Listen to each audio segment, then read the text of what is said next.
আজ আমাদের গার্ডেনে মাশাল্লাহ একসাথে অনেকগুলো স্ট্রবেরি পেকেছিল। আসসালামু আলাইকুম এভরিওয়ান, ওয়েলকাম করছি আমার নতুন আরেকটা ব্লগে। গার্ডেনে ঘোরাঘুরি করতে গিয়ে দেখি একসাথে অনেকগুলো স্ট্রবেরি পেকে আছে। তাই দৌড়ে গিয়ে মাকে বললাম, মা একসাথে অনেকগুলো স্ট্রবেরি পেকে আছে, চলো এগুলো তুলতে হবে গার্ডেন থেকে। মাও আর লেট করলো না, চলে এলো স্ট্রবেরি তুলতে। আর নিজেদের গাছের স্ট্রবেরি দেখেও তো শান্তি। মাশাআল্লাহ, এত সুন্দর লাগছিল দেখতে। কিছু স্ট্রবেরি আমরা অল্প একটু পেকেছে তারপরও ছিঁড়ে ফেলেছি, কারণ খুব বেশি যদি পেকে যায় তাহলে অনেক সময় পাখি বা ইঁদুর খেয়ে ফেলতে পারে। তাই আম্মু যেগুলো অল্প পেকেছে সেগুলো ছিঁড়ে ফেলছিল একদম বেশি পাকার সাথে।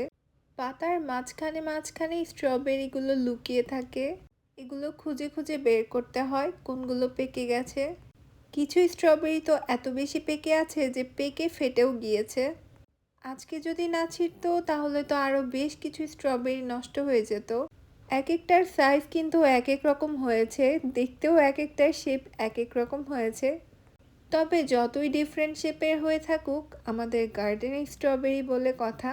মাশাল্লাহ, টেস্টের দিকে বলতে গেলে আলহামদুলিল্লাহ মাশাল্লাহ, ফার্স্ট যেটা খেয়েছিলাম সেটা তো অনেক টেস্টি ছিল। ফার্স্টে তো আমরা বুঝতেই পারিনি মাশাল্লাহ এতগুলো স্ট্রবেরি হবে।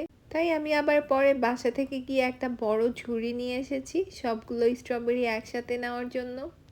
তারপর বাসায় এসে তো আর একদমই লেট করিনি, সাথে সাথে স্ট্রবেরিগুলো ধুয়ে কেটে খাওয়া শুরু করে দিয়েছি।